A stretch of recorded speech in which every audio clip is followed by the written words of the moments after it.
बिस्मिल्लाहिर्रहमानिर्रहीम, welcome to the prospect academy YouTube channel. आज हम स्टार्ट करने जा रहे हैं एडोब फोटोशॉप।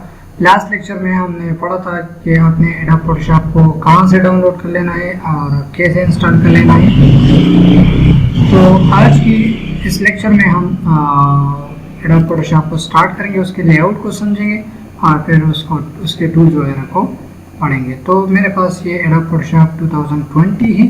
आपके पास कोई भी वर्जन हो लेकिन 2017, 18 या फिर 16 उससे जो है ना ज़्यादा पुराना ना हो तो ये आपको हेल्प करेगा। मैंने इसलिए 2020 को चूज़ किया क्योंकि ये थोड़ा सा एडवांस है, लेकिन जो हमारे पास DID के कोर्स में है तो वो है 2016 आपने यूज़ कर लेना है। तो वो आप भी यूज़ कर सकते हैं, लेकिन इसमें कुछ एक्स्ट्रा टूल्स है, कुछ एक्स्ट्रा कुछ नए फीचर्स है, तो मैं उसको भी आप लोगों के साथ यूज़ करके वो आपको दिखा दूंगा। ओके, तो जैसे ही आप फोटोशॉप ओपन करेंगे ये लेआउट आपको दे देगा। ये एक पिक्चर डिज़ाइनिंग या पिक्सल मैनिपुलेशन सॉफ्टवेयर है। इसमें हम 2-3 पिक्चर को कंबाइन करके हम एक न्यू पिक्चर वो से हम बना सकते हैं। तो फोटोशॉप हम यूज़ करते हैं पिक्चर एडिटिंग के लिए। इसमें आप पिक्चर भी एडिट कर सकते हैं, पासपोर्ट साइज पिक्चर बना सकते हैं। इसके अलावा आप visiting card, ID card, brochures, flex, panaflexes वगैरह ये सब कुछ आप लोगो वो भी आप इसमें बना सकते हैं। तो वी विल ट्राई डेफिनेटली। लेकिन अब हमारे पास इसकी लेआउट है, तो जैसे ही आप फोटोशॉप 2022 को ओपन करेंगे तो आपको ये लेआउट देगा। तो हमारे पास अगर आप यहाँ देखें तो हमारे पास एक है होम, एक है लाइटरूम फोटोज। तो हमारे पास हम होम पे ही काम करेंगे। यहाँ पर लिखा हुआ है क्रिएट न्यू। जब आप पहली दफ़ा आएंगे तो आपको क्रिएट न्यू पर ही आपको क्लिक करना होगा। इसके अलावा अगर आपने इस पर वर्क किया होगा तो आप ओपन से भी कोई भी प्रोजेक्ट आप ओपन कर सकते हैं। कोई भी फाइल जिस पे आपने पहले काम किया हुआ है तो वो आप यहाँ से ओपन कर सकते हैं। वो तो फिर बाद में हम फाइल से भी ओपन पे क्लिक करके ओपन कर सकते हैं, लेकिन यहाँ से भी आप ओपन कर सकते हैं। इसके अलावा drag and drop an image, अगर आपको डायरेक्ट एक पिक्चर पे काम करना है तो आप डायरेक्टली उसे ड्रैग भी कर सकते हैं, या फिर यहाँ से सेलेक्ट वन पर क्लिक करके आप उसे अपने कंप्यूटर से सेलेक्ट भी कर सकते हैं। लेकिन मैं अभी क्रिएट न्यू पे क्लिक करूँगा क्योंकि हमने सबसे पहले जिस लेआउट पे या जिस फाइल पे हम काम करेंगे तो उसके लिए हमारे पास कुछ रिक्वायरमेंट्स होंगे। वो क्या है वो हम समझेंगे इस लेसन में। तो सबसे पहले हमारे पास यहाँ पर है नेम। आपने अपने प्रोजेक्ट के लिए अपने या जो आप फॉर एग्जांपल आप फ्लेक्स डिज़ाइन करना चाहते हो या फिर पेनाफ्लेक्स डिज़ाइन करना चाहते हो, विजिटिंग कार्ड डिज़ाइन करना चाहते हो, तो आपने यहाँ पर उसके लिए एक नेम चूज़ कर लेना है और इधर एक नेम लिखना है। फॉर एग्जांपल मैं लिख लूँ क्लास 01। इसके अलावा आपको जिस डॉक्यूमेंट पे काम करना है उसकी साइज, मतलब ये है कि अगर आपको फ्लेक्स बनाना है तो वो आपने पहले जो है ना वो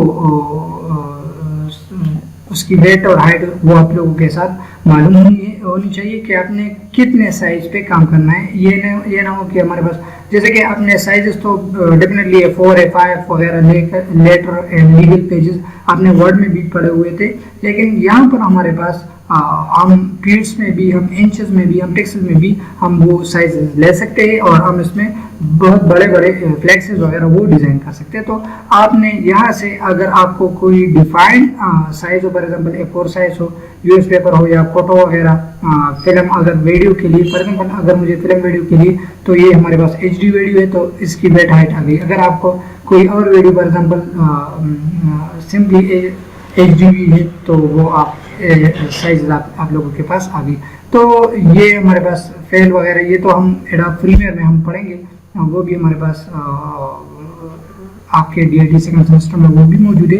लेकिन इसके अलावा अगर आप यहाँ पर देखें तो 720p ये 720x1280 ये हमारे पास जो YouTube के वो है तो वो आप यूज़ कर सकते हैं। इसके अलावा और भी बहुत सारे साइज है। फॉर एग्जांपल अगर मैं वेब आर्ट एंड इलस्ट्रेशन के लिए कर लूँ तो आप यहाँ से उसकी साइज आप चूज़ कर सकते हैं। इसके अलावा डिफ़ॉल्ट फोटो साइज आप डिफ़ॉल्ट भी एक साइज रख सकते, या फिर कस्टम पे आके तो कस्टम के लिए आप अपनी वेट क्या लेंगे, हाइट क्या लेंगे, लेकिन उसके लिए आपको स्केल की ज़रूरत है। आप इंचेस में लेना चाहते हैं तो यहाँ से इंचेस में ले सकते हैं, पिक्सल्स में लेना चाहते हैं तो पिक्सल में। अच्छा, पिक्सल जैसे कि मैंने आप लोगों को पहले बताया कि फोटोशॉप में हम पिक्सल डिजाइनिंग करते हैं। पिक्सल डिजाइन क्या है तो और रिजोल्यूशन में भी मैं आप लोगों को अभी बताता हूँ। तो यहाँ से आपने इंचेस या पॉइंट्स या पिक्सल वगैरह अपने स्केल सेलेक्ट कर लेना है, फिर उसकी वेट कितनी आपको चाहिए, हाइट कितनी चाहिए तो वो आप चूज कर सकते हैं। इसके अलावा हमारे पास है रिजोल्यूशन। रिजोल्यूशन मतलब क्या है?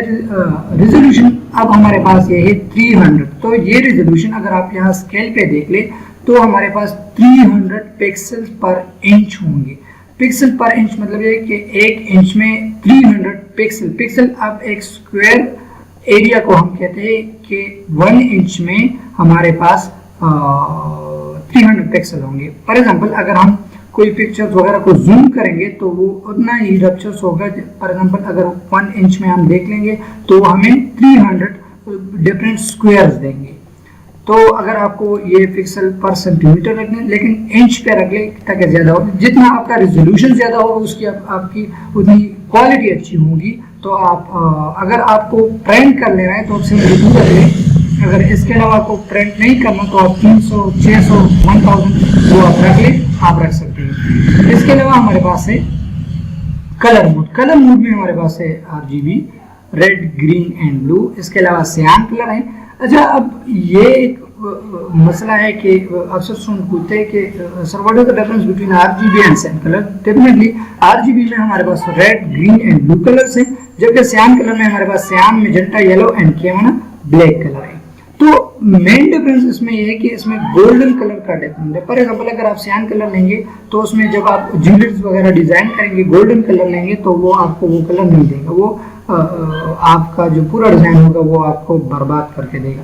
और जब आप RGB, मैं रिकमेंड करूंगा जब भी आप काम करते हैं तो आप RGB सेलेक्ट करेंगे, कोई भी मसला नहीं होगा। लेकिन जब आप ब्लैक एंड व्हाइट काम करेंगे तो सियान कलर या लेड कलर वो आप रख ले तो कोई मसला, कोई इशू नहीं होगा।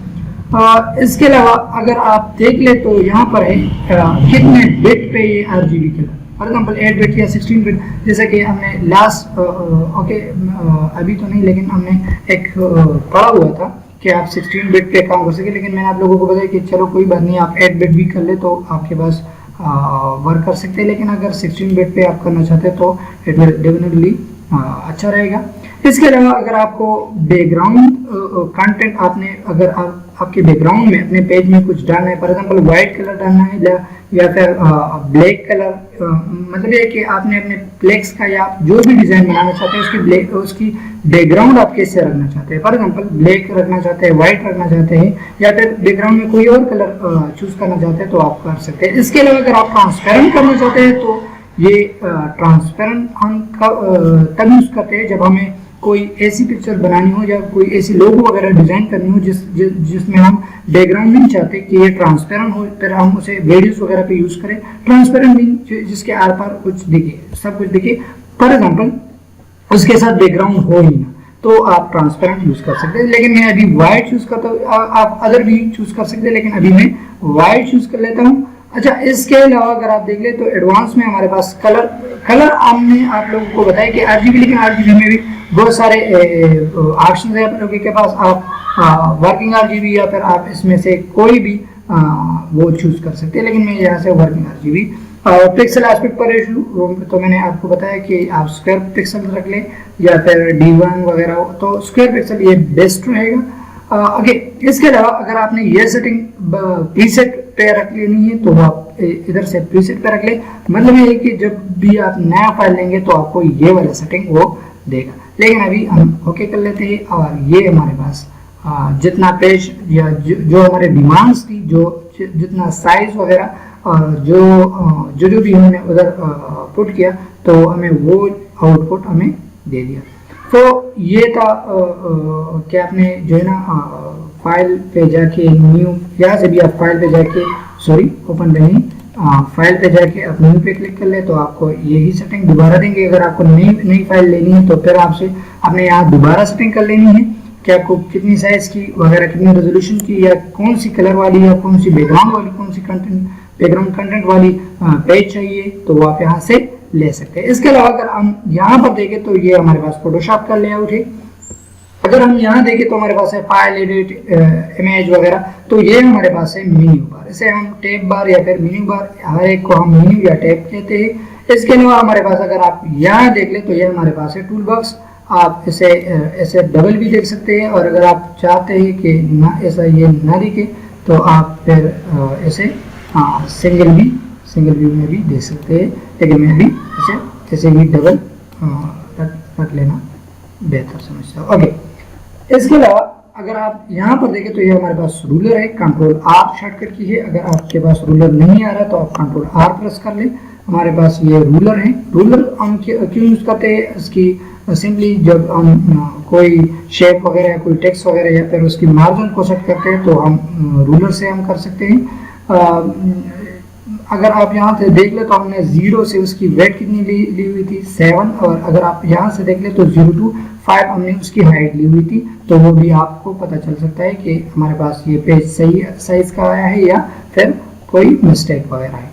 इसके अलावा अगर आप यहाँ से कोई भी टूल पिक कर ले तो यहाँ हमारे पास उसकी प्रॉपर्टी बार में उसकी मुख्तलिफ प्रॉपर्टीज या फिर आप उसे उसकी मुख्तलिफ फंक्शंस वो आप लोगों के पास आएगी, तो आप वो यूज़ कर सकें। कोई भी टूल आप सेलेक्ट कर ले तो उधर उसकी प्रॉपर्टीज आप लोगों को शो होगी कि ये इसकी जो है ना डिफरेंट प्रॉपर्टीज है। इसके अलावा हमारे पास जो हमारे लेफ्ट में थे तो ये हमारे पास टूल बॉक्स था। इसके अलावा हमारे राइट पे हमारे पास डिफरेंट पैनल्स है, इसको हम पैनल्स कहते हैं। तो इसमें हमारे पास कलर पैनल से, स्विच पैनल से, या इसके अलावा हम यूज़ करेंगे लेयर्स को। लेकिन ये हमारे पास मोस्ट इम्पोर्टेंट, ये हम इस पर वर्क करेंगे तो फिर हम वो रिकग्नाइज करेंगे। अगर आप लोगों के पास ये सारा कुछ ना हो तो आप विंडो पे जाके वर्क स्पेस पे जाके तो आप ओके वो सेटिंग हम बाद में देखेंगे, लेकिन आप यहाँ से फिर वो अपनी सेटिंग वगैरह वो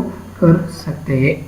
ओके, अब ये हमारा था लेआउट। इसके अलावा अगर आप यहाँ पर देख ले तो उसकी जूमिंग है, आपको कितना जूम कर लेना है वगैरह वगैरह, तो वो हम इंशाल्लाह डिटेल में नेक्स्ट लेक्चर में हम पढ़ेंगे। टूल को भी हम स्टार्ट करेंगे, लेकिन आज का अभी जो लेक्चर था तो वो था फोटोशॉप के लेआउट का, और थोड़ा सा हमने पेज क्रिएट किया, वो हमने देखी। अच्छा, अगर आपकी कोई भी क्वेश्चन हो, कोई भी क्वेरी हो तो आप पूछ सकते हैं विदाउट एनी हेजिटेशन। जो मेरे कॉलेज के स्टूडेंट हैं या जो भी मेरे स्टूडेंट हैं जो मेरे साथ कांटेक्ट में हैं तो वो बिला झिझक को पूछ सकते हैं। कोई भी क्वेश्चन हो, किसी भी टाइम हो, तो I will definitely response you. लेकिन अगर आप ऑनलाइन यूट्यूब पे देख रहे हो हमारे क्लासेस तो आप कमेंट में भी पूछ सकते हैं, या फिर हमारे ईमेल या फिर व्हाट्सएप वगैरह पे भी आप पूछ सकते हैं। सो इंशाल्लाह we will meet you in upcoming classes. Thank you so much for watching this video. मैं यकीन रखता हूँ कि इससे आप बहुत कुछ सीखेंगे, और ये आपको अपने जो DIT के स्टूडेंट हैं तो उनके लिए ये बहुत ही मुफीद है, क्योंकि ये मैं प्रैक्टिकली कर रहा हूँ। इंशाल्लाह थ्योरेटिकली भी मैंने इसकी कोर्स को कंस्ट्रक्ट किया हुआ है जो आउटलाइन के मुताबिक, तो वो भी हम देखेंगे। सो तब तक के लिए मुझे इजाज़त दीजिएगा। अल्लाह हाफ़िज़।